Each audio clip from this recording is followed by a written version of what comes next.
Hey friends, welcome back to 5 Minutes Learning. Let me ask you, are you ready to crack another real-world business case?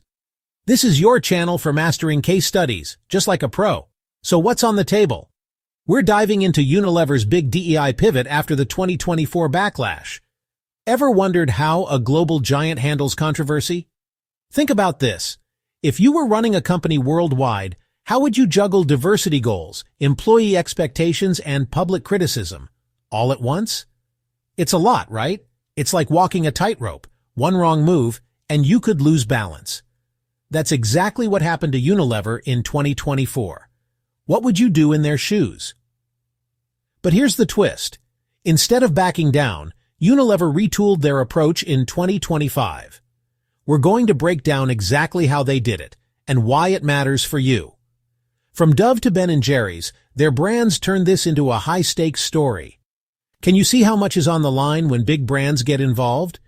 Here's our game plan. We'll walk through Unilever's journey, the 2025 pivot, the impact, and the lessons you can use in your next interview. Sound good? So grab your coffee, silence your phone, and let's dive in together. Ready to learn something you can actually use? We'll use real numbers and real stories. Think of this as your mentor-style crash course for MBAs. Are you with me? Let's get started. You ready? Let's go. Let's break down DEI together. Ever made a smoothie? Imagine DEI is just like that. Mixing the right ingredients for the perfect blend. Diversity means having lots of different ingredients. Equity, making sure each one gets what it needs. And inclusion, well, that's blending it all so everyone's part of the mix. Now picture Unilever. 128,000 employees, 190 countries. For them, DEI isn't just a buzzword. It's how they do business every single day.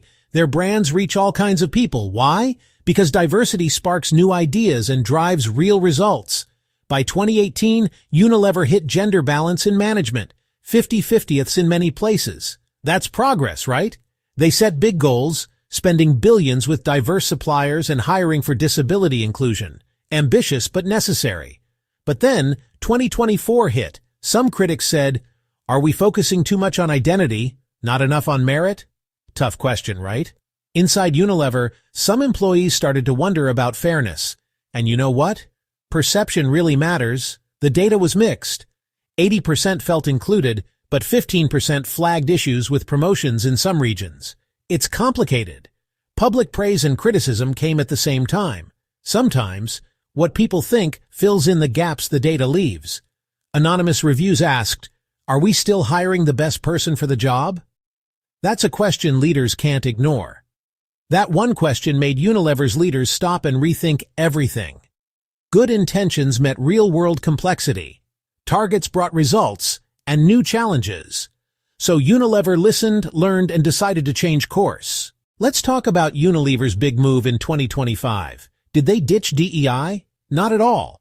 Instead, they doubled down on fairness and transparency. Imagine leading that change. What would you do? They called their new approach skills first, people always. Catchy, right? But what does that really mean for hiring? First step, overhaul hiring. Instead of chasing quotas, they focused on real skills. If you were in charge, would you do the same? They designed job-specific tests and hid names on resumes. Why? Because skills should speak louder than where you went to school. Makes sense, right? Here's the cool part. They used AI to hide names, schools, even dates. That cut bias by about 25%, at least by their own numbers. Would you trust AI with your application? But they didn't stop there. If the AI missed something, people could ask for a real human review. That's a smart safety net, don't you think? In India, programs like FlexMinds helped women return to work with hands-on projects. Can you see how that builds real skills? In Brazil, they teamed up with boot camps, hiring based on performance, not just a CV. Would you want to be judged by your results? For suppliers, Unilever moved from just handing out contracts to offering mentorship and tech support. That's how you build real capability, right? Suddenly, it wasn't just one-off deals. It became long-term partnerships. Wouldn't you want that in your business? Next up, radical transparency. They launched a global workforce snapshot. Ever wish your company shared more data? They published promotion, pay, and retention stats, broken down by region and role. wherever the law allowed. That's real openness. Leaders were held to the numbers. Executive bonuses now depended on DEI results. Imagine if your boss had that kind of accountability. They trained thousands of managers on psychological safety and bias. Why? Because culture starts at the top. Feedback loops? Absolutely. Anonymous surveys, town halls, quick pulse checks. How would you make your voice heard? And they rolled out a career clarity framework so everyone could see their path forward. Would that help you plan your next move?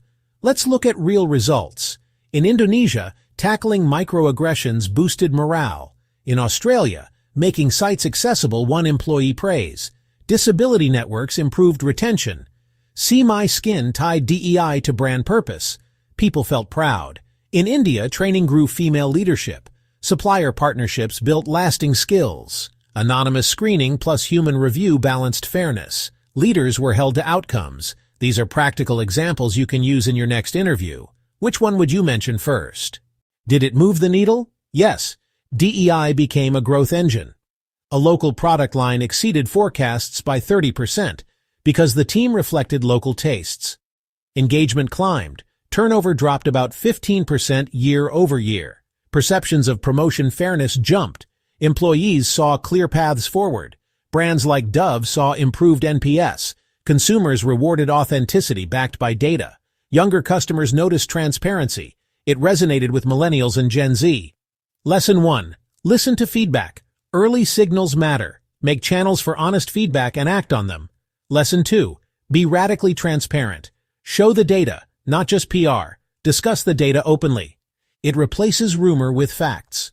Lesson 3. Focus on skills and fairness.